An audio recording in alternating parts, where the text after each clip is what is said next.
Kiek jūs metų jau grožio srity sukotės? 35. Eina savo. 30, nu, jeigu su mokykla, tai 38. Ai, dar mokykloje. Taip, tai aš profesinę Šiaulių baigiau 43, 3 metus mokiausi, tada 2,5 metų buvo praktika, po 2,5 metų, pusę metų, kai dabar žmonės mokosi kursuose, tik tai būna 3 mėnesius ir patampa specialistais. Tai pas mus mokykloje buvo avalininkai, siuvėjai, kirpėjai, šaltkalviai, buvo ir vaikinai, ir merginos. Aišku, vaikinų kirpėjų buvo 0. Tai buvo visiškai moteriška specialybė, bet tai yra suprantama, nes tarybiniai laikai po karo žmonės taip įsivaizdavo, kad gali moterys dirbti šitą lengvą darbą, kabutėse lengvą, nes iš tikrųjų tai jis yra pakankamai sunkus. Buvo net tyrimas atliktas, jeigu neklystu, buvo lengvosios atletikos sportininkas, stovėjo šalia kirpėjos ir bandė daryti tuos pačius judesius, ką jinai daro per visą dieną. Tai jisai pasakė ačiū, ne. Kaip įdomu, iš tikrųjų pasaulyje atrodo kaip tik, kur pas mus Lietuvoje iš po tarybinių laikų visos specialybės, kur moteris dirba, tai atvirkščiai kitur kaip tik, tik vyriškas, pavyzdžiui, padavėjos, kodėl moteris, kitur kaip tik vyrai, nes kur reikia tos fizinės jėgos, atrodo kaip ir natūralu, kad vyrai daugiau, o pas mus Lietuvoje kažkaip visur priskiriama tarsi tai jau moteriška specialybė, anksčiau. Šiaip kirpėjų amatas tai yra žydų amatas. Tai darė žydai. Ir jie eidavo per kaimus, jeigu žiūrint istoriją visą, jie eidavo per kaimus ir tiesiog viską darydavo, kirpdavo ten žmonės namuose. Ir netgi buvo tokie pusiau medikai, kai pa žmogų, jeigu yra pakilęs kraujospūdis, skauda galvą, jie tiesiog nuleisdavo kraują, ta pilna žodžio prasme nuleisdavo kraują, jie įpjaudavo su britvutė. Čia kirpėjai? Taip, žydai kirpėjai ir tai buvo konkrečiai vyriška specialybė. Išeidavo vyras pusiai metų iš namų ir eidavo per visus kaimus su savo lagaminu. Ir tiesiog visus kirpdavo. Taip nebuvo, kaip dabar, sakykime, yra salonai ir jie gyvuoja, ar ne? Tai čia istorija tokia prieškarinė, jinai yra būtent tokia. Mes jau filmuojamos mergaitės, tai pasisveikikim. Labą dieną. Labą dieną. Labą dieną. Taip, šiandieną pas mus pokalbėje bus Augustė, ilgalaikis makiažas, ir Aistė, makiažas. Šventinis, dieninis, kasdieninis, nežinau. Gal kažkuri norit ką nors pasakyti apie savo dalį, kaip aš jau pradžioje pokalbio įsiterpiau daug papasakojau. Man tai iš tikrųjų įdomu pasidarė, nuo ko tas kyla, nežinau, noras į tą sritį, būtent kaip jum kirpėjai, pavyzdžiui, kada atsirado tas noras, kada su ilgalaikiais makiažais atsirado noras, kas pastumėjo, čia įdomu ta pradžia, kaip tapot savo toj vietoj. Man tai kažkaip, kaip dabar paklausiau jūsų apie žydus, kad žydai pradėjo kirpėjų tą visą veiklą, tai aš pagalvoju, 8 metus dirbau kirpėją ir nežinojau šito dalyko, nes net kaip mokino, kažkokios istorijos nepasakojo, nuo ko viskas prasidėjo, o pati kažkaip nepasidomėjau. Tai 8 metus pradirbau kirpėją, o prasidėjo nuo vaikystės. Kaip atsimenu, mamai, dar į mokyklą eidavo, ten neatsimenu į kurią klasę, su vandeniu, kol jinai ten televizorių žiūri, aš su teptuku dažau plaukus. Šukuoju, tipo visą galvą nudažau. Šalta, aišku, ėsti šlapiais plaukais.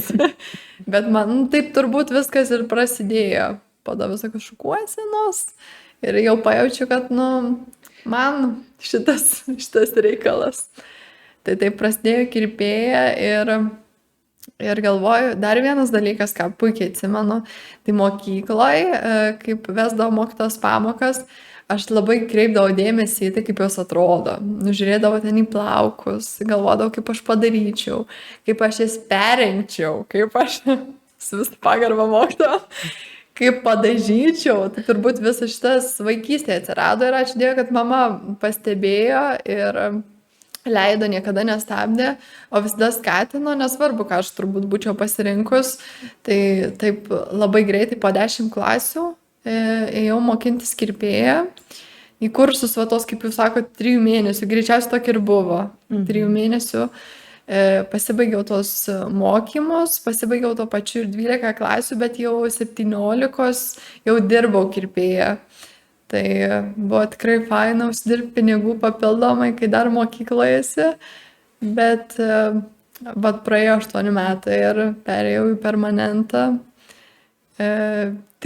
Tiksliai atsakyti kodėl, net negalėčiau, nes tiesiog labai natūraliai taip gavosi. Aš vis pagalvodavau, dar ypač anksčiau, kai tik prasidėjo visi permanentų procedūros ir būdavo tokį, žinot, užbrėžti tokį mėlyni, pilki, tokį griežti, tai arba lūpos, pavyzdžiui, tarkim, tik tais raudonos dažniausiai būdavo, arba iš vis pradžia prasidėjo, tik tais kontūrą darydavo, niekada neužpildydavo visų lūpų.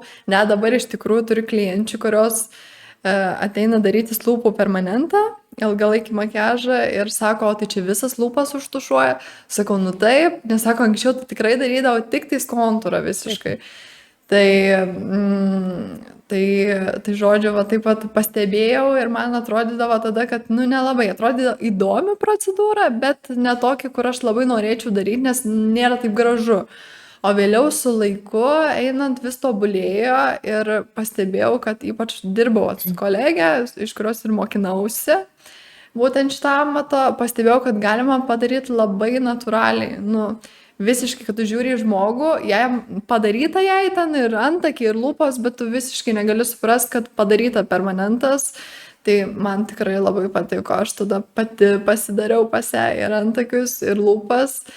Ir praėjo gal 3 metai nuo padarytos procedūros ir man jau išviesėjo, jau aš atpratau dažyti tuos antakius ryškint, nes visos dažniausiai ryškinasi, reta kuri neryškina jų, lūpų nelabai ten mėgau dažyti, bet vis tiek jos gražiau atrodė su permanentu. Ir aš galvoju, o gal man reikia daryti šitą visą reikalą, gal fainai būtų išmokti. Aš ir galvoju, iš tikrųjų, ar nebuvo tos baimės prieš pradedant, kad, o jeigu nepasiseks, kažkas. Šiaip. Atrodo, čia nepaims ir nenuvalysi, kaip makiažą darant kokį. Tai aš vis galvodavau, kad, nu, reikia pradėti daryti, bet ir galvojau, kad, nu, labai atsakingas darbas, tu gali padaryti kažką blogai ir jau ten tik tais lazeris išgelbės. Tai ilgai dvėjoju, kokius 3 metus aš galvojau, turėjau tą mintį, dirbau kirpėjos darbą ir manis kuo toliau, tuo labiau darėsi toks, nu, nemylimas. Iš tikrųjų, apskritai grožio specialybė, ar tai makiažai, ar plaukai, nu, tu turi taip mylėti, kad tu padarytum gerai. Neužtenka tik teorijos, kad ten išmokai nukirpt, nudažyt, nes viską išmokti galima. Bet jeigu tu nemylė, pas tave tie klientai ir tau atrodo, nu, jau kančia darosi ir galvot net, ką jai padaryti ir pasiūlyti. Ir, nu, ir nuteikti kažkaip tą klientę pokyčiam, tuo labiau negali įkvėpti. Tada aš supratau, kad man, nu, visiškai, čia jau aš turiu užbaigti. Teisingai pastebėjai, kad labai sudėtinga nuteikti žmogų, jam pasiūlyti kažką naujo, nes netgi ateidamas naujas žmogus pas tave, jisai ateina ir sako, moteris ar vyras, man šonus vyrai 0, viršų 3 ir viskas, kitaip nenoriu. Visi standartiškai. Ir kokia šita kirpėja, žinai, jinai nieko naujo nepadarė. Na, realiai tu negali pasireikšti. Tu negali pasireikšti, vienas dalykas. Antras dalykas, kodėl pasidaro nebeįdomu, nes pilnas internetas, kaip pasidaryti pačiai. Ir moterys yra jau antiek pas mus gabios. Ne tas žodis gal nelietuviškai nuskambėjo, čia gal taip lietuvių kalbos tie specialistai mane dabar nubaustų, antiek. Bet viską jos geba pačios. Susišukuot, nusidažyt ir pasidaryti savo šukuoseną. Ir tu kaip ir žmogaus jau neturi kuo nustebinti. nes už tai, kad daug ką pasidaro pačios. Ir tada iš tavęs atima tą tokią motivaciją, kad tu gali nustebinti, nes mus būtent motyvuoja tai žmogaus emocija, kaip mes jį paleidžiam iš kėdės. Ar ne, vat, kaip dabar tu darai ilgalaikį makiažą, jos nustemba, nes, gerai. O, Ir dar nauja. pridėčiau iš tikrųjų, kad daug ateina jau su tuo tokiu numatytų, kaip jos turi atrodyti. Nu, vat, tie remeliai tokie, kad tu iš jų negali išeiti. Nuotrauka. Jos vos neatsineša nuotrauką, nu, ir realiai kaip ir esi kūrėja tokia, kirpėja, kūrėja, kur turi sukurti tą įvaizdį, bet jau tau tam kūrimui nėra vietos. Tai va, Ir makiažai tas pats, Taip, ar ne? irgi Vat tas ateina konkrečiai man tos spalvos tinka, Taip. tos netinka ir tu man net jų nedėk. Taip, ne? taip, Lygiai taip. tas pats su plaukų spalvom, lygiai tas pats su kirpimais, nes pas mane čia kuprelė, čia ausys tokios anokios, o tobula moteris, tobulo grožio, visos moterys yra gražios, nemačiau nei vienos negražios. Bet iš tikrųjų tik tai kitą kartą tai reikia kažką truputį pridėti štrichą, kaip aš sakau, tokį vat, nedidelį ir viskas. Gal, Augustė, tu gali pasakyti, pavyzdžiui, kuo yra išskirtinis ilgalaikis makiažas, nes aš dabar esu mačiusi visokių variantų, prisižiūri kaip per 35 metus ir 7 dienas per savaitę dirbi, tai prisižiūri visko. Kuo yra išskirtinis jisai, ką tu pagelbėjai moteriams darydama ilgalaikį makiažą? Iš tikrųjų, tai labai plati tema ir kai pagalvoju, nėra taip, kad, tik tom, kurios nori ten, ryškesnių antakių. Ne, šiaip labai padeda ypatingai brandaus amžiaus moteriam, kuriuom, tarkim, gali neprimatyti, ne, tarkim, nori atrodyti gražiai, bet, neprimato ir ten, tarkim, rankos dreba, ten kažkokia liga ir tiesiog negali savo gražiai nusipiešti ar antakių ar lūpų. Tai labai geras dalykas, nes iš tikrųjų padarai ir atrodo visada dieną, naktį, ar ten, nežinau, ar maudosi, ar ar karšta ir ten prakaitas bėga, kai būna ypatingai vyresnė moteriam. Tai šitas dalykas yra išsigelbėjimas. Ir žinoma, tom, kurios turi alergiją šiaip kosmetikai, ar ten dažam cheminiam, kurios labai irgi mėgsta kitos. Tai aš galvoju, jeigu dažaisi antakius kiekvieną mėnesį ar ten kas 3 savaitės tais cheminiais dažais, arba juo labiau, jeigu ryškini su šešėliais, tai tada tau labai šitos procedūros reikia ir jinai labai ir sutaupo pinigus, net ir kalbant apie tai, kiek jinai kainuoja.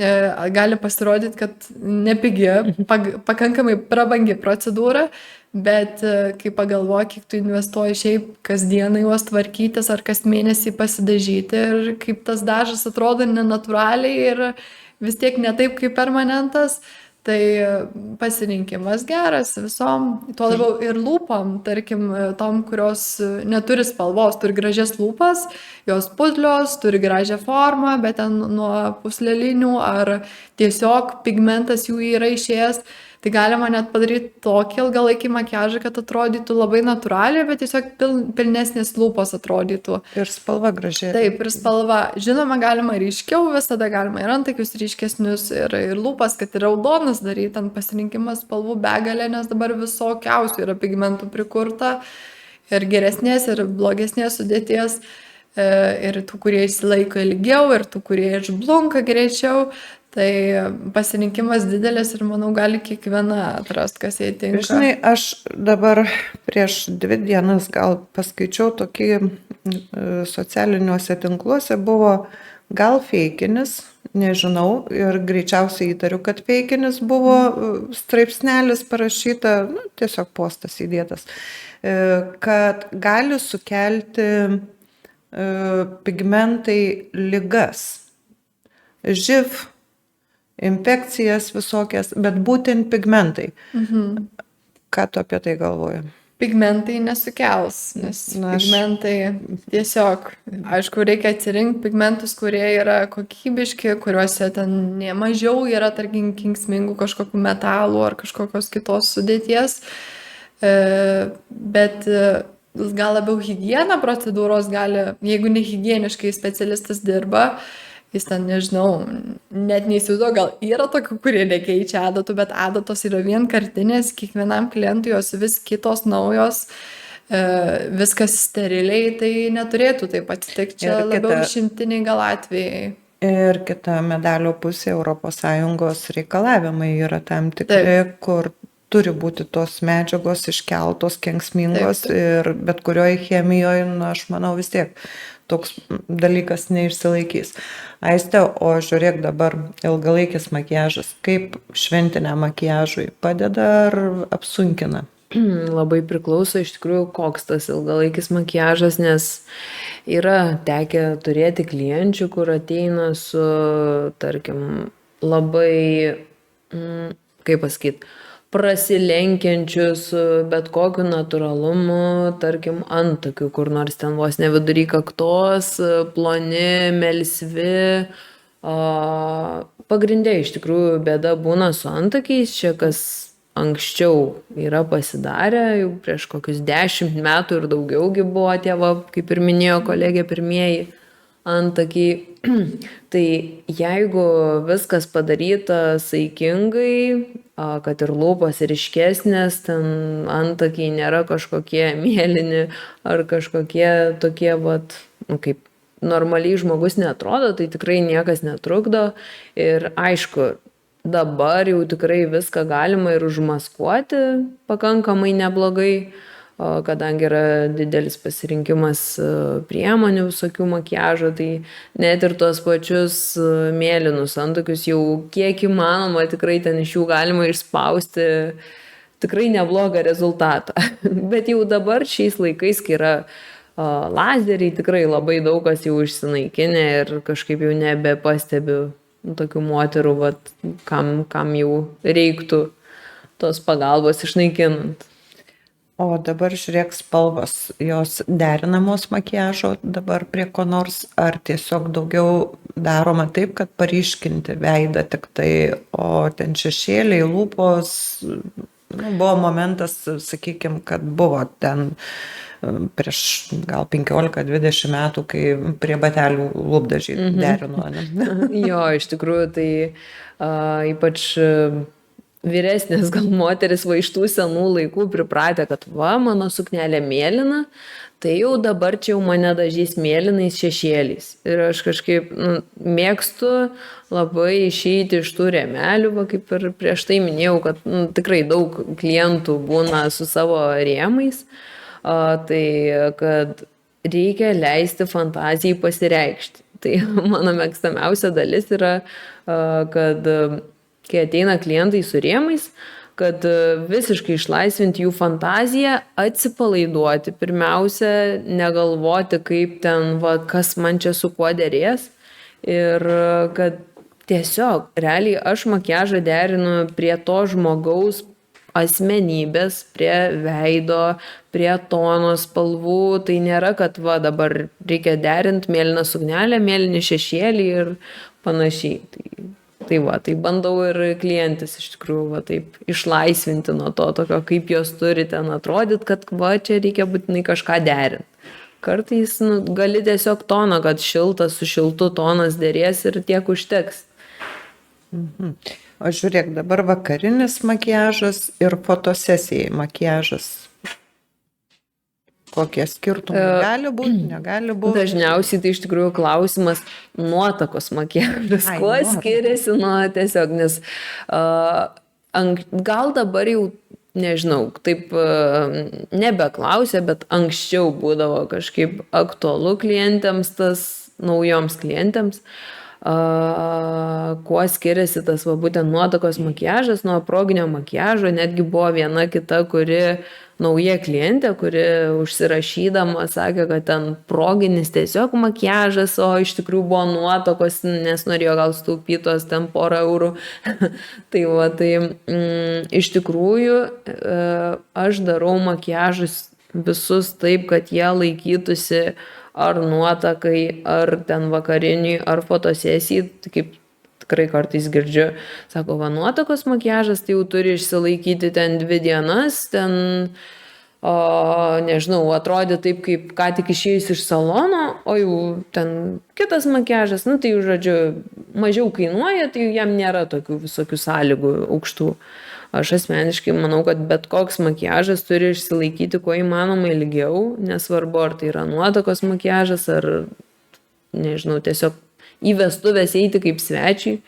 Realiai ne tame yra esmė. Esmė yra, kad, tarkim, fotosesijos makiažas, proginis makiažas, nuotakos makiažas kartais turi tam tikrą specifiką, patį braižą šiek tiek kitokį. Pavyzdžiui, kas turi nuotraukose ryškiau atrodyt, tarkim, nuotakoms ten reikia išryškinti labiau akis.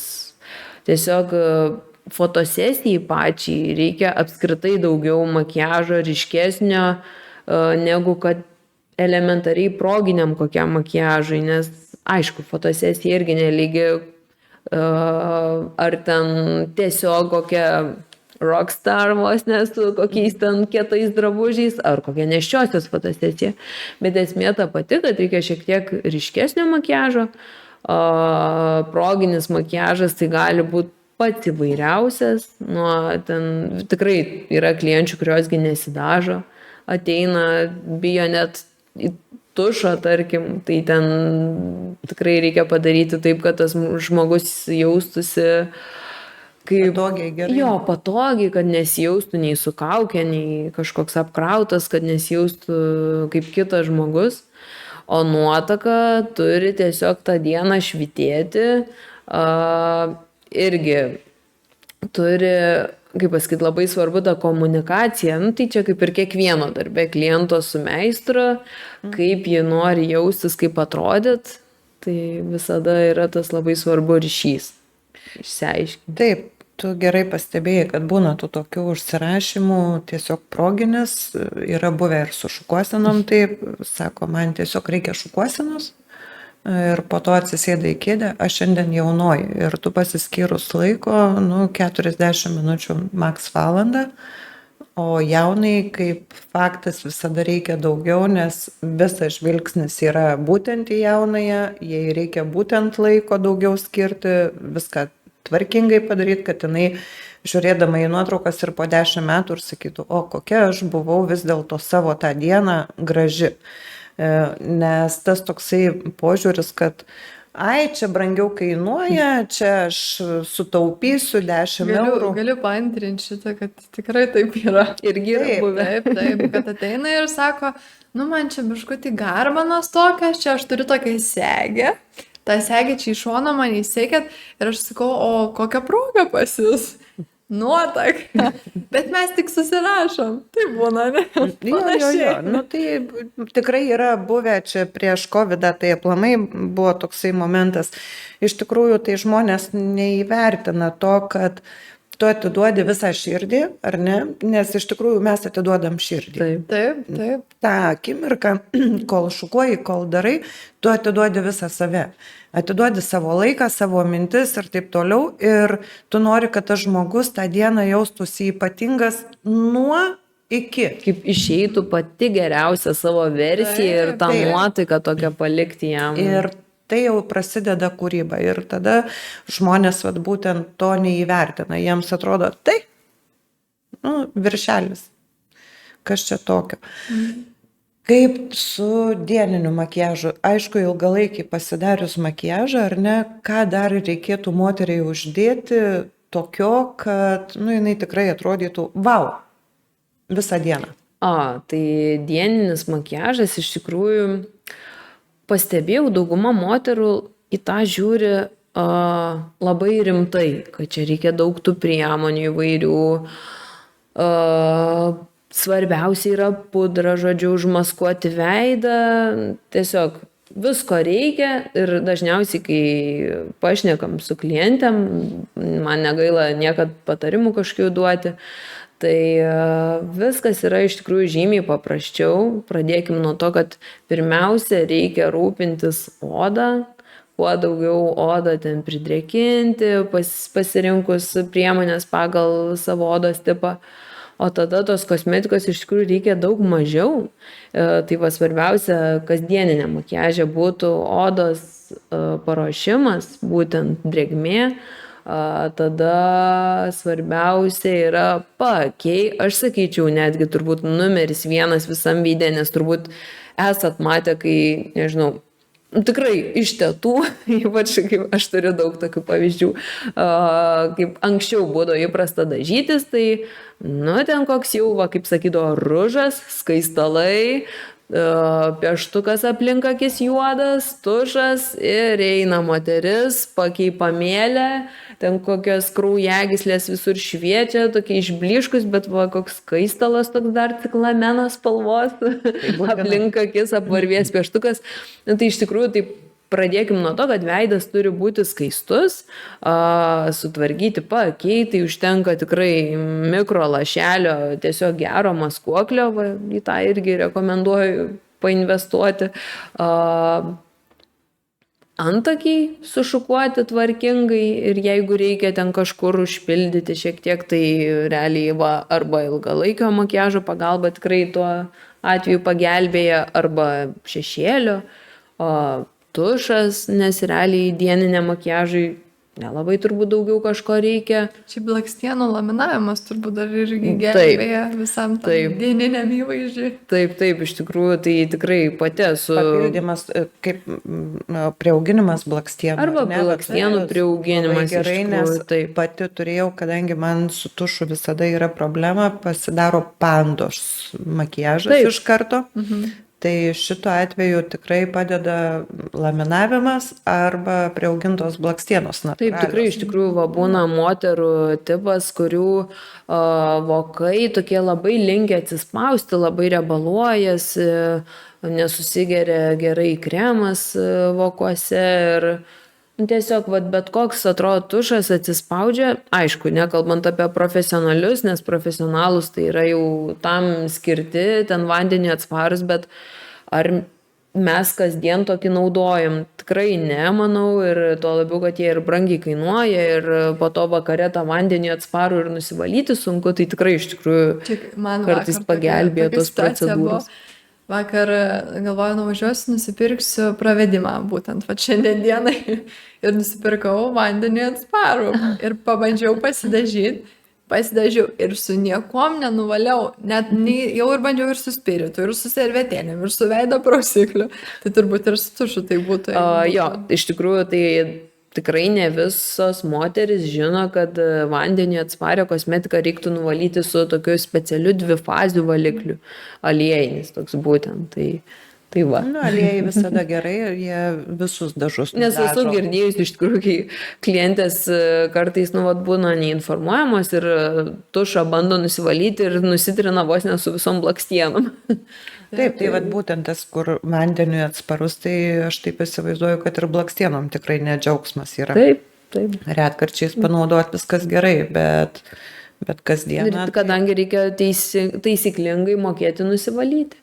O dar jeigu kalbant apie tą dieninį makiažą, tai be abejo dabar yra įvairiausios kosmetikos lengvos, kaip neapkrauti tą veidą, tiesiog užtektų kažkokio BB ar CC kremo, dabar ypač labai populiaru suteikti veidų švytėjimo, viso to tokio tarsi skaistaus veido efektą. Tai taip, tikrai mes lietuviai papilkėję, tai mums labai tinka. Bet čia, manau, nežinau, bet kokio regiono moteriai tiktų, nes, va, kaip sakiau, kad moteris dažnai įsivaizduoja, kad čia reikia, va, pudros, tai tikrai ne. Ir aš bandau dažnai atkalbėti, nes moteris lietuvės, nežinau, man tokios gražios ir daugumai tikrai nereikia jokių nei pudrų, nei nieko, užtenka to suteikti, va, visų pirma, tai odai tą priežiūrą, kad drėkinimas, viskas, tada jau eina švytėjimas, visas lengvas padengimas su kažkokia tai šiek tiek ir naudos duodančia priemonė, ne tik, tarkim, elementaria kažkokia pudra, kad tik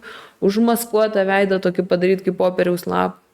Tai dar skaistalai, va, realiai. Jo, reikėtų gal paminėti ir tai, kad tos pudros jos užkemša poras. Jo, aišku, yra visokių jų, bet problemos.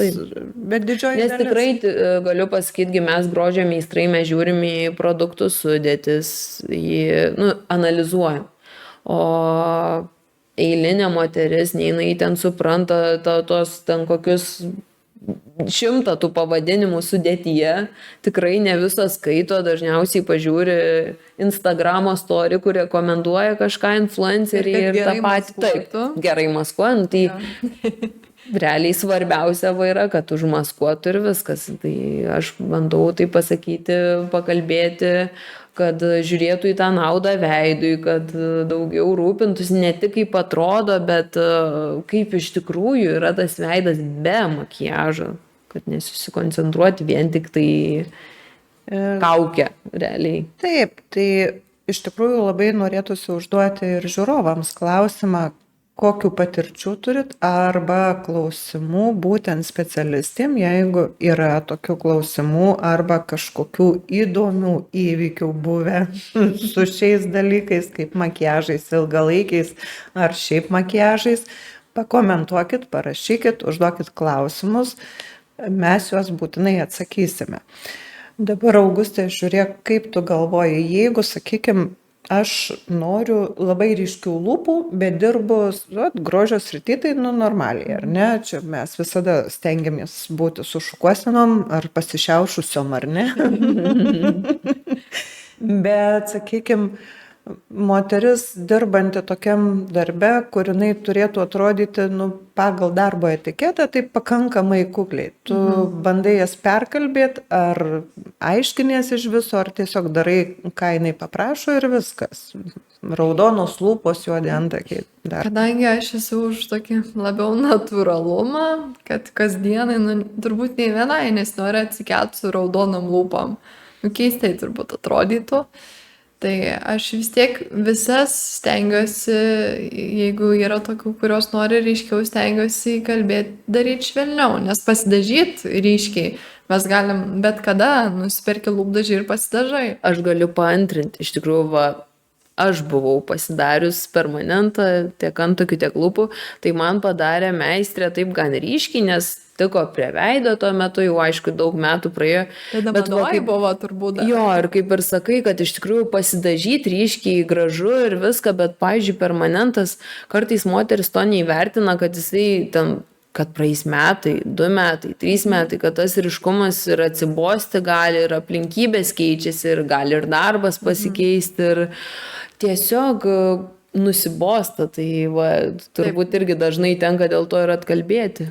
Taip, nebent aš pavyzdžiui, dirbu su kitokiais pigmentais, kurie neišsilaiko tiek ilgai ir jie blunkant nekeičia spalvos, nes tarkim anksčiau, ypatingai ten prieš kokią 10 metų, būdavo padaro ilgalaikį makiažą ir sako, ten išbluks iki 5 metų laikysis, bet iš tikrųjų per tuos 5 metus keisis pigmento spalva į nepageidaujamą visiškai mėlyną, violetinę ar ten kažkokią rožinę, tarkim, kas irgi būna. Tai mano pigmentai, su kuriais aš dirbu, jie tiesiog šviesėja, blunka ir nemigruoja pigmentas atspalvis pats į nepageidaujamus, tai reiškia, neišlenda kažkokie kiti spalviai, kurie nesinorėtų, kad būtų ten antakiai kažkokie violetiniai. O kiek metų jau tie pigmentai yra tokie atnaujinti, kad jie jau nebekeičia spalvų?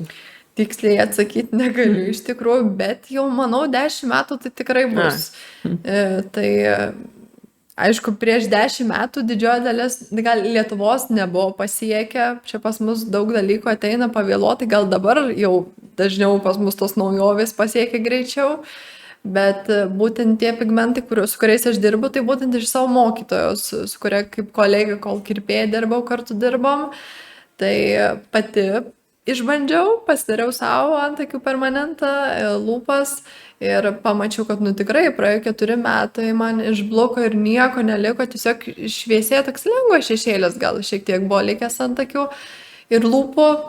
Tai aš galvoju, labai fainas dalykas, nes iš tikrųjų su metais ir vis tiek ir oda žemyn ir krenta nuo visos gravitacijos ir tie antakiai gali ir nelygiai šiek tiek pasileisti. ir gali norėtis pakelt juos einant metams ir kai tu pasidarai tą tokį permanentą, kuris aliai išblunka per 5 metus, bet iš tikrųjų jis tai pakeičia atspalvį ir O tada... po to dar reikia 10 lazerio procedūrų. Jo, arba reikia daryti korekciją, kuri dar pablogina situaciją, kur dar daugiau to pigmento įveda ir tada jau tas, kaip ir sakai, lazeris reikalingas, tikrai ne vienos procedūros reikia tam daugiau. Tai yra pasirinkimas geresnis. Galima pasidaryti taip, kad po metų tau reikės pakoreguoti, jeigu norėsi išlaikyti spalvą tokią, kokia yra. O jeigu tu norėsi, kad jie išbluktų, tu tiesiog pralauki ten tą laikotarpį arba gali net su lazeriu išnaikinti su viena procedūra. Tai nei daug finansų nereikalauja, nei to labiau ramiai galėjai darytis procedūrą. Ir gali, nežinau, pasikeitus madom, gal kada sugrįž plonė antakiai ir gal visus norėsi plonų, tai bet kada gali susitvarkyti šitą reikalą. Įdomu, nes tikrai pasikeitė ta visa, kaip pasakyti, ir spalvos keičiasi, ar ne, ir formos antakių. Šiemet irgi čia buvo kažkur banga užmesta tokia, kad plonėja antakiai ir taip socialiniai. Bet aš dievui neišpopuliarėjau. Žinokit, aš tikrai kaip pasižiūriu, kiek visokių tų naujų trendų vadinamų, net nežinau kaip čia lietuviškai, žodžiu, įvairiausių būna nesąmonių, bet tikrai džiaugiuosi, kad, va, kaip ir minėjai, ne visi išpopuliarėja, nes, Jėzau, kai pagalvoju, kitas dalykas, kiek metų gali tarnauti ir su tais pačiais lūpų visokiam injekcijom, tarkim, putlinimais, kaspinėlių formos, žodžiu, visokie žandikaulių iškelimai. Tikrai galima labai labai susibjauroti ir tas greitai taip neišeina, bet džiaugiuosi, kad, nežinau, bent jau lietuvės moteris palyginus aplinkinėse šalyse yra labai, turi tą tokį savitą kažkokį grožio supratimą. Taip, šiaip ne madų laikytis reikia. Kalbant ypatingai apie permanentą ilgalaikį makiažą, nu tikrai ne mados. Jeigu ten madoje ten buvo laikotarpis prieš kokius gal 5 metus, kada buvo labai madai, labai vešlus, platus antakiai, nu, jeigu netinka pagal veido bruožus, nu, tai jau yra tikrai tų, kuriam tinka ploni. Tai reiktų ir pasilikti prie to. Ir iš tikrųjų, atliekant ilgalaikio makiažo procedūrą, antakių yra viskas pagal veido simetriją, pagal visus veido bruožus, nosį, akis, lūpas, absoliučiai individualiai forma parenkama. Bet čia iš tikrųjų, va, irgi kaip tu ką tik paminėjai, tai kitur pasauly pastebiu, kad dar vis daro tuos nesimetriškus, kur kaip klientė paprašo, taip ir daro, kur ten vos ne per pusę kaktos padaro tokio storio antakius ir kaip pagalvoja, Jėzau, nežinau, mūsų meistrams Lietuvos reiktų medalius užkabinti, ant kiek va rūpinasi pačią kliento gerovę, kad va, nesvarbu, kad va, man sumokės, padarysiu, kaip čia paprašys, bet tikrai pažiūri, kad gal tai klientai ten praeis pusę metų, jinai gal, nežinau, jau verks po to dėl tos savo sugalvotos kokios neapgalvotos procedūros. Taip.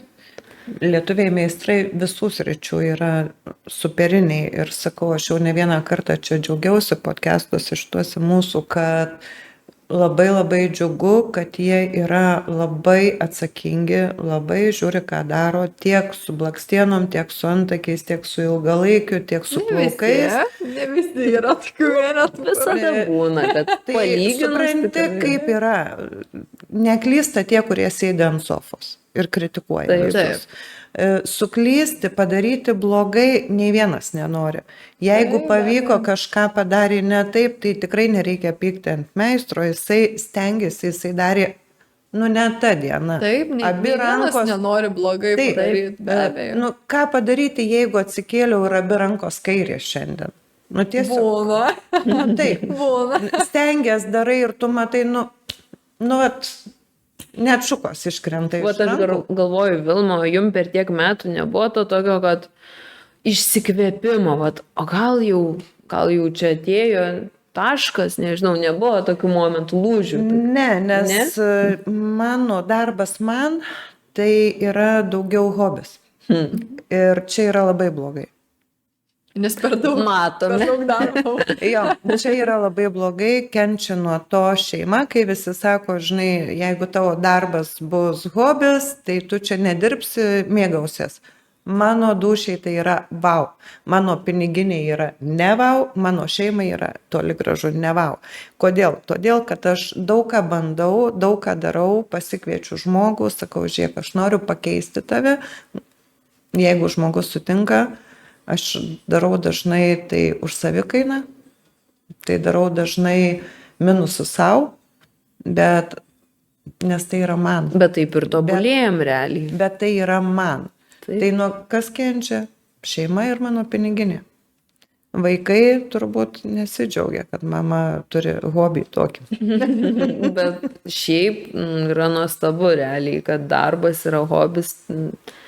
Šiais laikais, kai pagalvoji, tikrai daug Aš išprotėjusi esu žmonių dėl savo darbo, tai čia baigia crazy. mokslus, meta mokslus, net nebaigia, iš tikrųjų mėtosi per tas specialybės ir tą atrasti.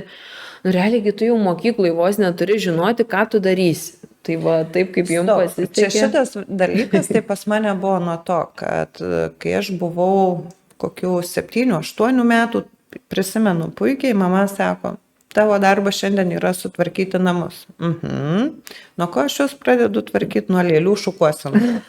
Gerai, sutvarkyta, ne jos Tai netvarkyta. jos turi būti sėdėti foteliuose, ant kėdžių, ant sofos, gražiai, tvarkingai, sušukuotos. Nesvarbu, kad po stalų dulkės tos pačios stovi, bet lėlės. Lėlės gražios.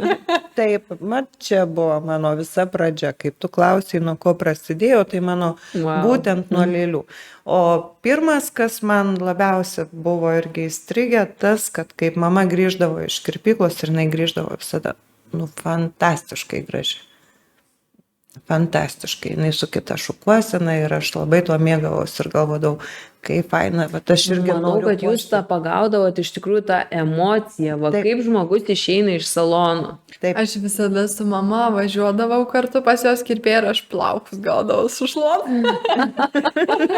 Man čia mėgiamiausia Net keista, kaip jums patraukė ta kryptis kirpėjas. Taip, bet jo, atsimenu šitą. Bet iš tikrųjų ne man, aš šiaip kai buvau vat, maža ir irgi man vat, tas pats buvo, galvojau, nu būsiu kirpėjų, aš buvau užsitvirtinu savo, kad aš jau save mačiau šią metą, kad aš vis dar kerpu ir ten dažau, bet manau, taip ne visiems būna. Iš tikrųjų, kaip tik pradėjau dirbti, galvoju visiškai kelis metus, kokius 4-5, nu buvo visiškai mano sritis, man sekės, man patiko ir nebuvo taip, kad ten kažkur strikčių klientų Nebuvo trūktų. kažkokių atbaidančių situacijų, nugi tikrai būna, tikrai pas kitus visko, visokių tų klientų, įvairių situacijų, kažkokių ar nebuvo tokių, kur po to pagalvotum vakare, kad gal jau ne gana, mano. jo, ar nebuvo Šiaip kažkokių kaip tokių tik situacijų. pradėjau dirbti mažam miestelį ir man kolegės tada sakė, kad, nu, ir šiaip aplinkui žmonės sakydavo, kad, nu, metų reikia susirinkti savo klientūrai, ypač kai tu pradedi. Ir aš tada galvoju, nu, man kadangi buvo visiškai dzinės, man patiko, galvoju, nesvarbu, metai, 2 metai, aš varau toliau, darau, ką man reikia. Aš per pusę metų, nepilnai per pusę metų susirinkau klientės, kad aš tiesiog dirbdavau pilnai ir man buvo viskas gerai. Ir taip toliau ir važiavau, ir antrus, ir trečius. Ir kuo toliau, tuo man geriau sekėsi, bet gal galvoju, kas atbaido gal. Kadangi aš esu jautri ir man, nu... Na, ar nebuvo taip, kaip bent jau aš prisiklausau iš tiesiog tiek iš klienčių galima išgirsti, tiek iš draugių, iš kitų moterų, kad, tarkim, vat, norėjo kažkaip ir vat, nesigavo. Taip ir būna, tarkim, nežinau, kitos taip tarsi išsigąsta to, būna girdžiu visokių ten konfliktinių situacijų, kad va, čia man nenudažėt, gal ten taip, kaip aš norėjau. Nu, esu girdėjus asmeniškai vieną tokį Yra atvejį, netgi ir kai prieš buvę man. vestuvės, bet ten buvo vestuvių svečias, dažėsi plaukus ir vat, nesigavo ta spalva, kaip norėjo, ar tai nesusišnekėjo, aš nežinau, dėl ko tai buvo, bet, nu, va, ta buvo tokia konfliktinė situacija ir man taip iš šono buvo, nu, taip labai nemalonu iš tikrųjų net klausytis ir galvoju, va, ar nebuvo tau Nejauki tokių, situacija. jo, ar nebuvo tau tokių dalykų, ar... Manau, visuom yra tai buvę. Nežinau, kuriai jūs daug metų Bet dirbat va, ar šitoj pavyko po to su tuo klientu daug metų dirbu išsiaiškinti? ir dabar to pačio atsitinka, kad dažai ir nesigauna tas spalva Tai yra ir tada visiškai perdažai. normalu. Tai yra normalu, Taip. nes už tai, kad mums daug ko klientai nepasako, kokius naudoja vaistus, Taip. koks kraujospūdis, Ką su plaukais darė? ką darė su Tai plaukais, va, ir kokiu galvoju, kad čia šampūnu labai plauna. rizikinga. Nu, šiaip aš tai pagalvoju, jeigu būčiau kirpėja, o jie, nu, tu nenuspėsi, kaip ten tik Taip, ir pavyzdžiui, kadangi man yra tai daugiau, sakau, hobis, nedarbas, tai aš iš tikrųjų išgyvenu tą turbūt daugiau laiko negu klientas. Klientas jisai išsiplovė galvą ir užmiršo, aš neužmirštu ir dėl kiekvieno kliento, kur man atrodo, kad nepavyko, nors klientas kaip ir išeina lik ir patenkintas, aš ilgai nešiojuosi. Ir visada galvoju, ką aš padariau ne taip, tada analizuoju, tada pasiimu akvarelę ar šiaip mintyse pasiimus ratus spalvų dėlioju, kas buvo, kodėl taip atsitiko, kas įvyko. Dažniausia klaida yra klienčių ta, kad visos galvoja, ai, bet koks šampūnas čia man tiks, ai, aš čia paimsiu vienos kompanijos šampūną, kitos čia kaukę, čia pamakaluosiu, viskas čia gerai. Nemėlosios. Kad, žodžiu, kirpėja turi padaryti tą wow efektą, o ką aš darau, tai kaip ir yra nesvarbu. Nemėlosios. Tai yra labai svarbu ir iš tikrųjų vienas šampūnas gali sugadinti viską. Aš iš tikrųjų lygiai tą patį sakau, kad labai daug priklauso nuo kliento priežiūros namie savo, va, tiek plaukų, tiek va, man būna su makiažais, kad iš tikrųjų ateina pasidažyti, tarkim, nuotakos makiažui ar kažkokiai tiesiog svarbiai šventiai, o veidas visas išsausėjęs, net lūpas įplėmais tokiais, nu, realiai pagalvojus, nu, kaip tu gali išgauti tą tobulą, vat, odą, kai ten, nu, tiesiog jisai yra neprižiūrimas namie, tai tikrai, va, kiekvieną raginčiau, kad reikia įdėti iš savęs daugiau meilės, ne tik tai va palikti, va ateiti tą kartą į mėnesį ar ten kiek į saloną ir kad ten iš tavęs padarytų wow, bet kad tu atsikeltum kiekvieną rytą jau džiaugtumai savimi, kad tu pats savimi. Tai yra komunikacija su meistru. Būtent. Ir tiek dėl veido, tiek dėl tų pačių antakių priežiūros. Aš nemokėjau, nedrįsdavau pasakyti. Taip, iš tikrųjų turi žmonės patys pajausti tą norą bendrauti. Mes visi kažkaip labiau linkę žiūrėti, kas yra Instagrame, kas yra Facebook'e, ką influenceriai mums rekomenduoja, ar ne, tai yra ne influenceriai, lietuviškai tai būtų kaip? Nuomonės formuotojai. Taip, nuomonės formuotojai, ką jie rekomenduoja, nes jai patiko, jai tiko, ar tikrai jinai naudoja tą produktą, nors vienas susimąstė, toliau. Nes jeigu jai tiko, tai man gali visiškai netikti. Tai va būtent. Aš esu alergiška, jautri ir jeigu aš panaudosiu belenką, kaip jau kažkada irgi minėjau čia anksčiau, kad esu taip susigadinus veidą, kad pusei metų man užteko. O ir man teko tą patirti anksčiau. Jo, ir man lygiai teko, man atrodo visam. Jo, lygiai tas pats yra su plaukais buvę, nes aš visas spalvas viską bandau pirmiausia ant savęs. Tai yra buvę taip, kad ir nukritę tie plaukai man buvo nuo dažymo. Ir vėlgi buvau prisiklausiusi per seminarus, kad oi, čia galima keisti spalvas ir dar kaip po tarybinių laikų aš išėjau į dekretą, tai buvo 6 spalvos. Ir grįžtu po dekreto yra 96 spalvos ir jas galima maišyti, galima uždažyti, galima nuimti, galima ką nori daryti. Ir pas mane lieka centimetras ant galvos. Bet aš labai gerai jaučiausi, man patiko. Gerai, kad tiko tada. Jo, bet esmė tame, kad nereikia bijoti paklausti pas meistrą, nes mes atbunkam, pas mus yra šiek tiek vis dėlto Lietuvoje konvejeris, mes turim dirbti daug. turim dirbti ilgas valandas, mes pamirštam, ką kalbėjom su klientu prieš tai. Turit klausti mūsų, nebijoti, patarimų. Klausti, visada klausti, nes tiesiog gal minėjau, o gal ne aš tam klientui, ar ne, kokią jo odą, ką jam reikėtų naudoti. Tiek plaukai, tiek veidas, tiek rankos, tiek kojos, viskas, nes už tai, kad iš tikrųjų lietuviai labai daug prausėsi, labai daug švarus yra, labai švarus žmonės iš tikrųjų. Kitose šalyse, puikiai žinau, teko pačiai dalyvauti mokymuose ne vieną kartą išvažiavus į kitas šalis. Tai galvos plovimas, jeigu plauta prieš 3 dienas, tai tas pats, kas vakar Lietuvoje būtų išplauta ir jau nejaukiai jaučiasi moteris. Ten, pavyzdžiui, gali būti neplauta 2 savaitės, tai lygiai tas pats, kas aš už vakar įsiploviau ir čia man viskas gerai. Bet tai yra normalu, nes tai yra kiekvienos šalies, kaip pasakyti, kultūra, mentalitetas, gal aš net nežinau kas, mes lietuviai iš tikrųjų labai stipriai nuplaunam savo odą. Taip, tas pats realiai va, ir su makiažu kitose šalyse, kai pažiūri ten, nueiti miegoti su makiažu yra vos ne visiškai norma, tik kas ir te atsikelsi, įsipraustis ir nusiprausi, o lietuvės tikrai palyginus labai tvarkingos moteris. Tai... Reta, kuri pasilieka proginį makiažą kitai dienai. Na, galbūt būna labai pavargus po vakarėlio ir tada jau... Ne, tai šventės metu aš nieko nesakau. Šiaip, tarkim, grįžtu penktadienį vakare iš restorano ar iš klubo ir einu miegoti tiesiai su veidu į pagalbę. Yra ir tai buvę. Ne, tai be abejo. Bet tai nėra, kad kasdien toks normalus reiškinys.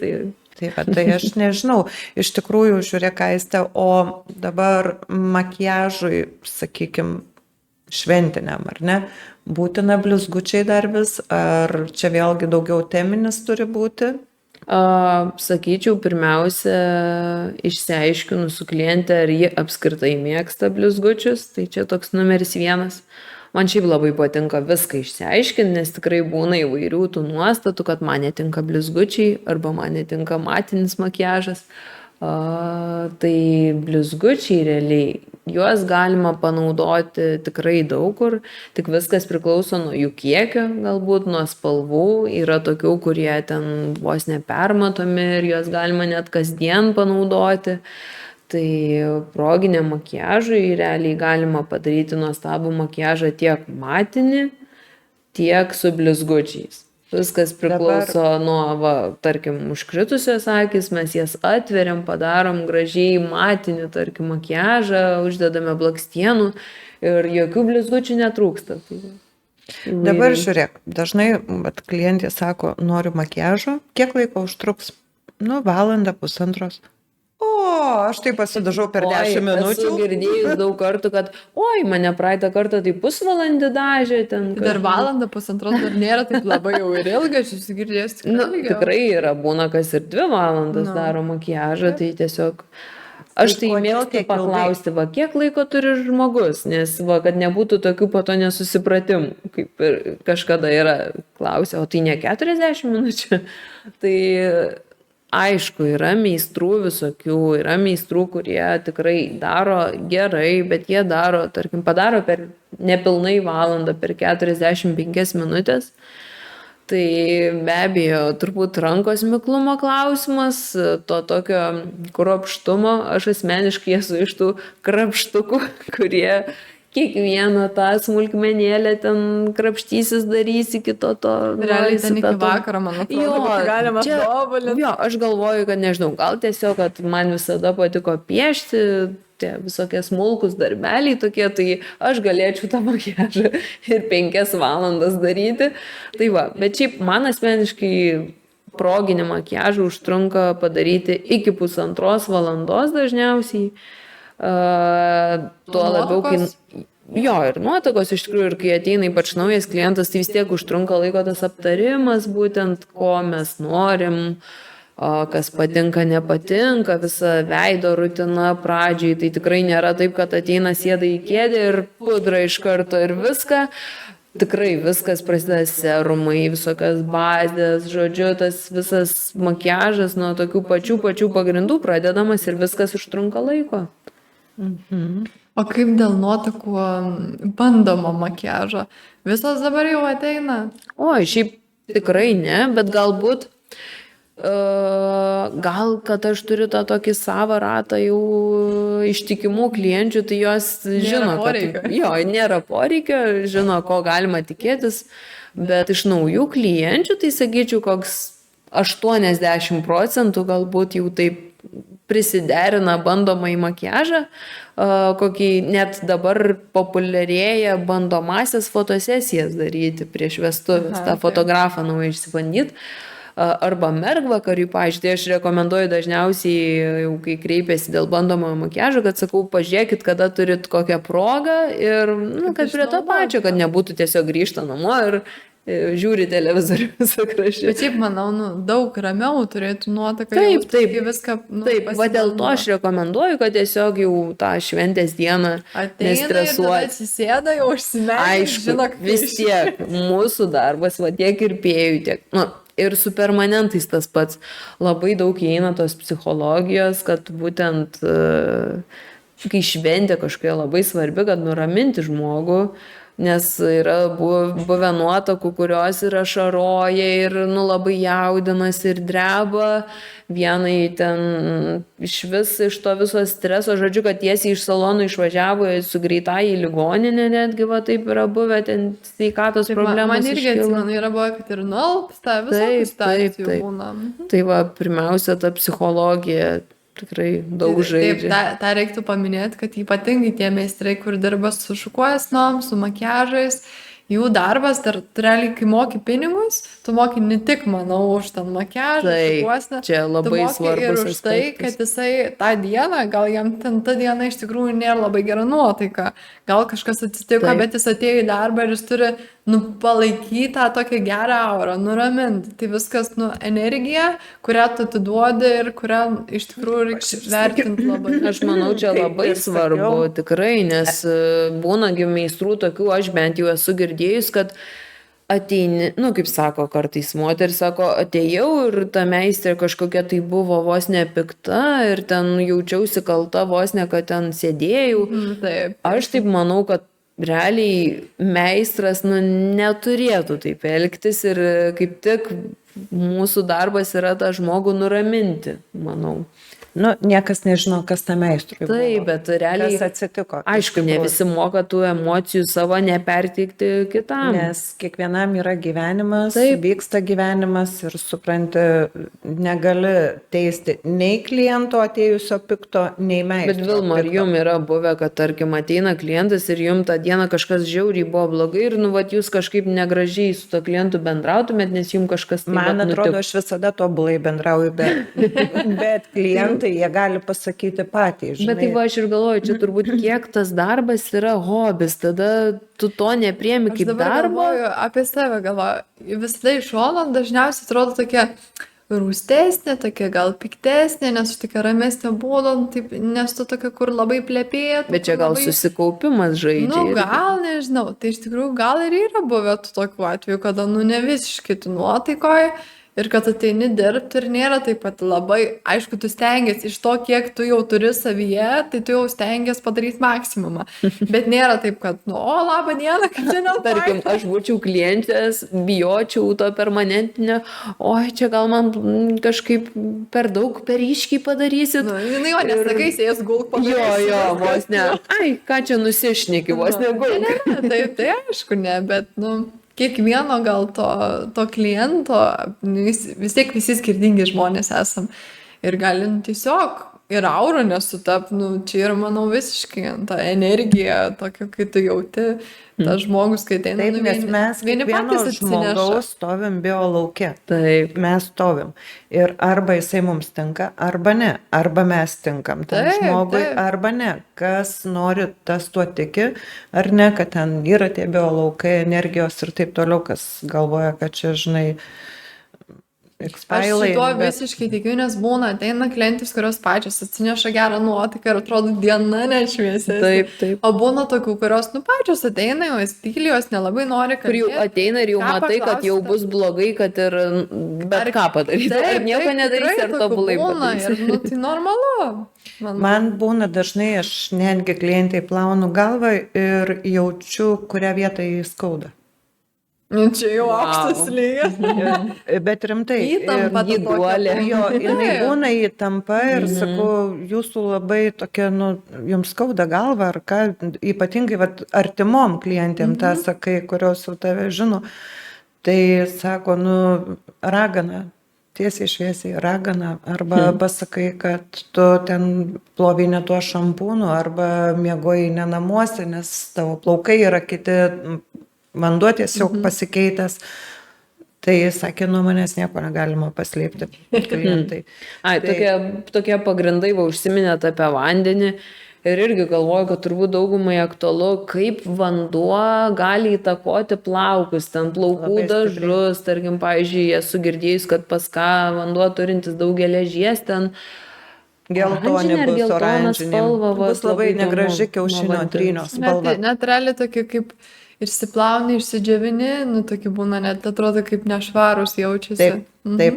Ypatingai vyrai, kurie dirba prie statybų, tai pas juos nuo tų statybinių medžiagų labai pasižeidžia plaukas. Išsausėja. Išsausėja, jisai traškus pasidaro.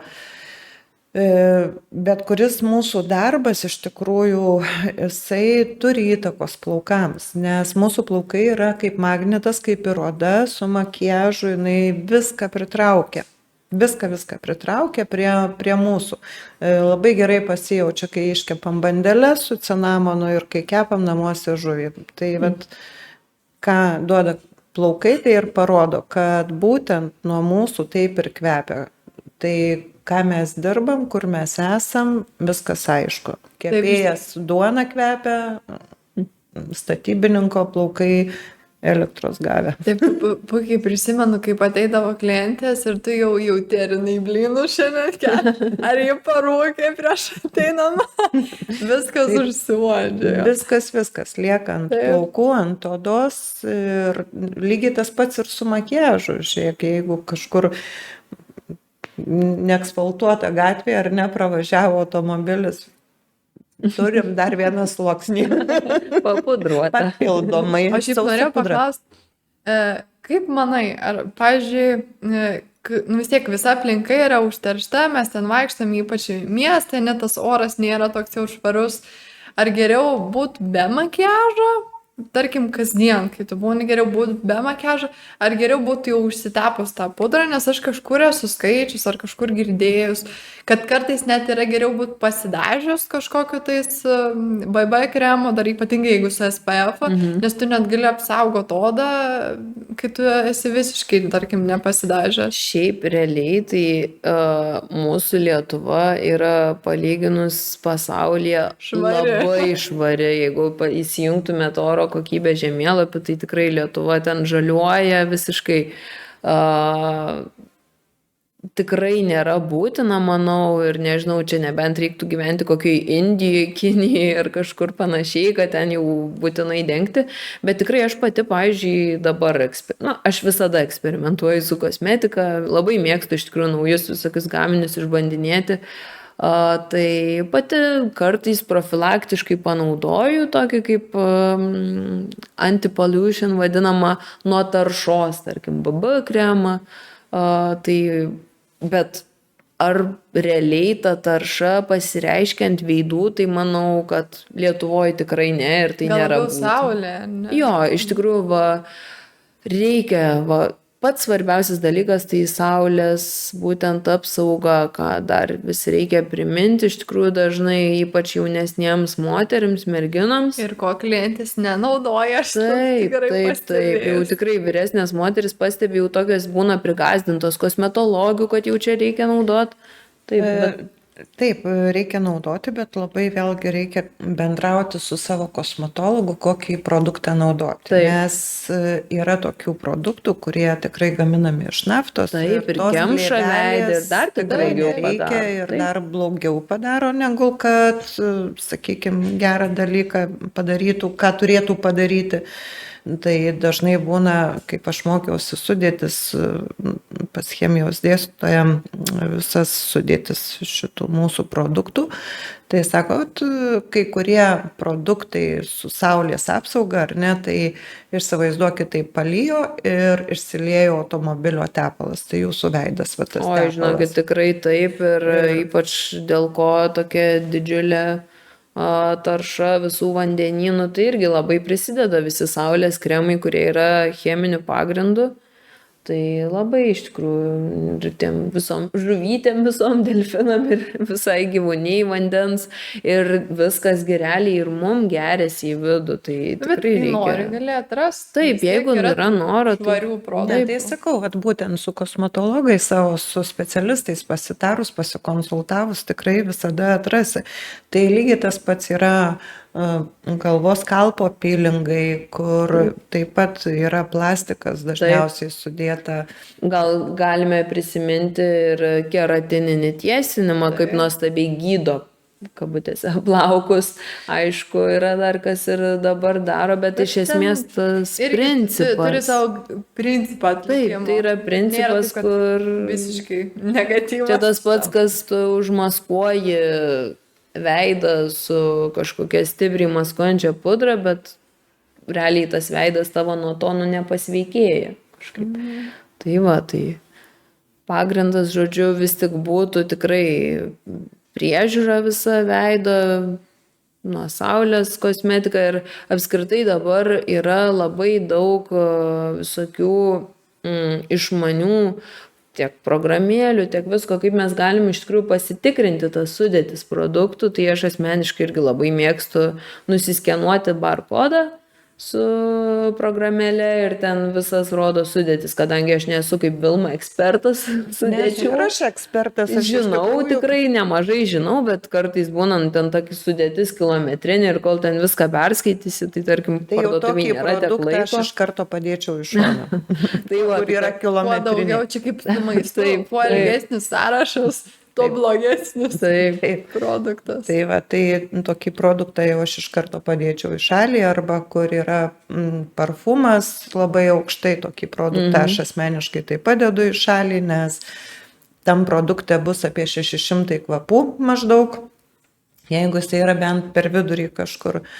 Tai vėlgi, kai žmonės alergiški jautrus, jiem geriau tokių produktų nenaudoti. Augustė, o kaip antakių lūpų priežiūra po permanento viso ilgalaikio šito makiažo yra kažkokia išskirtinė, ar tiesiog gyvenam kaip gyvenam? Šiaip gyvenam, kaip gyvenam, nieko kažko ten sudėtingo nėra, visos klientės dažniausiai, kaip pastebėjau, kai užsiregistruoja, didžiausias klausimas, toks baisiausias klausimas būtų, ar aš galėsiu rytoj eiti į darbą, ar galėsiu poryt eiti į darbą, kaip aš atrodysiu. Tai iš tikrųjų tiek lūpos, tiek antakiai tikrai galima drąsiai eiti sekančią dieną ir į darbą, ir į kažkokias kitas progas, bet tiesiog atrodytų antakiai ryškesni, o lūpos irgi kaip padažytos. Duodu tokį kremuką naudoti, kiti meistrai neduoda, bet lyginai tą patį rekomenduoja AD tepaliuką tepti. Labai lengva priežiūra, šiaip iš tikrųjų greitai sugyja, maks iki 10 dienų, tas toks pirminis gyjimas, kol nueina visas tas lengvas šašiukas. Anksčiau būdavo, pastebėjau iš tų senesnių permanentų, kad nežinau, kadangi va, tu pasidarius ar atsimeni kaip gyjo, bet anksčiau būdavo, kad labiau tokiais didesniai šašais lupdavosi ir pas visas dar dabar yra likę tas, kad nu jau kaip padarys, tai man ten lupsis gabalais ir kaip atrodys.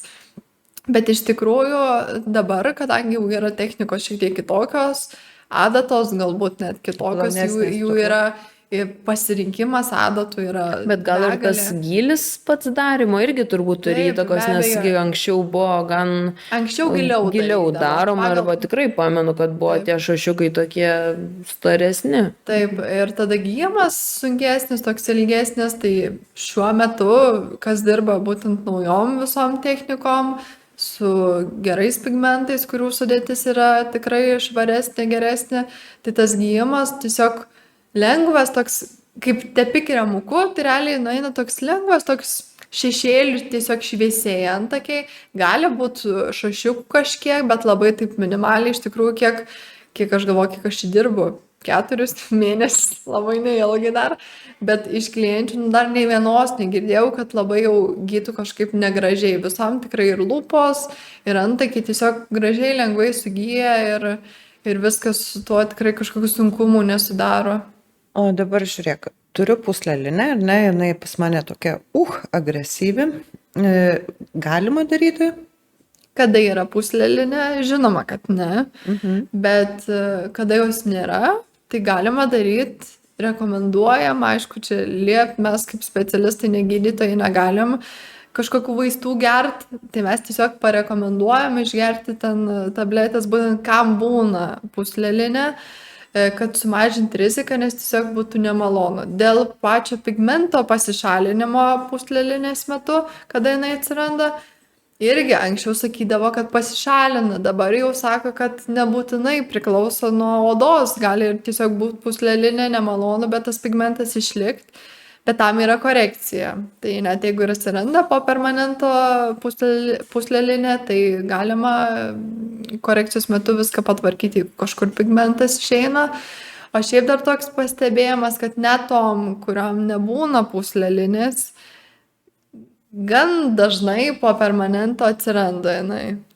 Ir pasakyti, kodėl, neįsivaizduoju, tiesiog jautri zona, bet vis tiek reiškia, organizme pas save viduje turėjo tą kažkokį virusą, kad iškilo puslelinė, bet nemanau, kad čia kažkoks labai jau baisus dalykas. Atsirado, praėjo ir viskas. Palyginus su tuo visų grožiu, kaip to atrodo, nes, pavyzdžiui, man asmeniškai tai buvo irgi toks kaip pradžiai wow efektas, kaip išsigelbėjimas, nes man iš po vėjaraupių, kuriais sirgau paauglystėj, tai tikrai buvo daug tų randelių likę ir aplink lūpas to kontūro tokio nebuvo, jis visas buvo toks banguotas, iškandžiotas, yra lūpas, bet tarsi jos tokias ir išeina kažkaip. Jo, be formos tiesiog. Taip, nors buvo ryškios, tai man tikrai buvo. Ir dar toks vienas pastebėjimas, kad kai ateina darytis lūpas, dabar ypatingai kaip pavasaris, noris visos kažką pasigražinti, tiek plaukus turbūt pasikeisti, kažką pasidaryti, tai prieš lūpų permanentą reikėtų padrėkinti lūpas. Nes jeigu ateina su sausom, su skeliusiam lūpom, tai labai sunku ir daryti, ir tas pigmento išsilaikymas yra sunkesnis, nes vėliau ta atplaišos odos tiesiog nusilupa ir gali su pigmentu greičiau išeiti. Tai čia reikėtų tikrai padrėkinti, kad būtų ir meistriui lengviau dirbti, ir pačiai maloniau, ir šiaip pastebėjau, kad moteris pas mus nelabai vandens geria. Daugiau Kavos. Ir odai, ir plaukam, ir tam permanentui, ir lūpam. Tikrai. Bet, geras žinai, dalykas. yra ir tokių situacijų, kai moteris sako, aš tikrai išgeriu 3 litrus ir pas ją vis tiek oda yra sausa, vadinasi, vien Be to abejo. neužtenka. Vandens, tai vėlgi prieš užsirašant procedūrai turbūt reikėtų pasikonsultuoti, ką man padaryti prieš tai, kad aš turėčiau mažesnės, sakykime, kažkokias tai nesusipratimą mažesnį, ar ne, ten, ar išsausėja lūpos, ar ta puslelinė yra pas mane organizme, žinau, kad jinai tikrai yra ir, sakykime, savo bijočiau daryti vien dėl to, kad jinai net nespėja praeiti ir vėl atsiranda. Tai taip, kad toks dalykas. Būtent puslelinės metu nedaroma, bet esu girdėjus ir tokių atvejų, kaip po permanento, kai būna, turi ten pastovi, kas kelis mėnesius atsiranda puslelinė, ypatingai vasarą, kada saulė būna, po permanento jinai sumažėja. Tai nežinau, kiek čia gal mokslinių tyrimų gal ir yra. Tai vėlgi gal kaip žydeliai, ar nenuleido kraują ir pasibaigė problema. Gal. O yra dar kažkokių dabar va įdomų patarimų, ko nedaryti geriau prieš procedūrą? Tas toks Ko pasiruošimas. nedaryti, tai nedaryti, greičiausiai nesidažyti chemiškai, cheminiais dažais. Bet va tiek lūpas, tarkim, kad tiek akis, kalbant matytųsi. apskritai. Ir šiaip, nu tai kaip, realiai ten kažkokio pasiruošimo nėra. Yra rekomendacija prieš einant negerti, tarkim, kavos, kad sumažinti ten spaudimą, kad ten nebūtų kraujo, nors jo ir taip būna labai ten lašiukas, labai nedaug. Jeigu ten geria kraują skystinančius vaistus, gal irgi juos galima ten, tarkim, nutraukti tuo metu dieną prieš negert, kad padaryti tą procedūrą, bet čia nėra kažkokios būtinybės. Net, tarkim, yra tokia kaip punktas, kad diabetikam negalima daryti permanento, bet tikrai žinau, kad didžioji dauguma meistrių daro. Tuo pačiu iš savo aplinkoje turiu diabetiką žmogų, kuriam irgi padaryta permanentas ir viskas yra gerai. Tai tikrai nėra kažkokių ten indikacijų, dėl kurių mažai tokių būna, kuriem negalima daryti. Ir tuo labiau pačios alergijos, nu irgi, jeigu labai didelė ten baimė, kad kažkas atsitiks, galima pasidaryti testą. Tiesiog ateit pas mane, susitarėm ar pas savo kažkokį meistrą, pas kurį norisi. Ir yra padaromi tokie kaip testai, kurie parodo, ar bus alergija. O kaip daromas testas, įdomu? Už ausies jautriausias vietas patepamo pigmento, jo galima šiek tiek odą pašiaušti, kad užtepti. Galima ant riešo keliose vietose, bet šiaip labai retas dalykas šitą būtent Šiaip alergiją. pastebėjau su plaukų dažais, jeigu dažuose yra mėlyno pigmento, Taip, tai vat būtent mėlynam pigmentui yra žmonės jautrus. taip. Ir netgi tokiem žmonėm nerekomenduotina nešioti mėlynų ir juodų džinsų. Taip pat yra ir su cheminiais antikų dažais. Jie ypatingai tos, kur nori juoduose dažuose, būtent juodam pigmente. Nes yragi netgi black, blue, yra tas kažkokia spalva. sudedamoji dalis, kuri yra didžiausia alergeną turinti. Mėlynas pigmentas, būtent. Taip. Tai net turėjau vieną klientę, kuriai dariau blakstienų laminavimą ir greičiausiai kažkiek ant odos pateko to juodo dažo, su kurio yra dažomos blakstienos. Ir šiek tiek sualergizavo, tai, nu, taip įdomiai. Aišku, ten tos alergijos nebuvo kažkas labai jau baisios, bet, va, tarkim, jeigu norėtų dažyti antakius su tais dažais cheminiais ir jei alergija jau šitą žinojau, jau man buvo minėjus, tai labai geras pasirinkimas permanentas, nes permanentas yra mažesnė rizika alergijų. Tai šiaip manau, kad mes galbūt ir neaptarėm tų visų temų, nes turbūt Galima moterims iki vakaro kalbėti. Tūkstančiai klausimų gali būti iš tikrųjų ir galit užduoti bet kokį jums kylantį klausimą į komentarus. Pasiūlyti temas. Taip, kas jums būtų įdomu. Mes visas pasistengsim atsakyti. Jeigu patiko jums šiandieninis mūsų pokalbis, diskusija, tai palaikinkit mus ir užprenumeruokit mūsų Kanalą. Valio.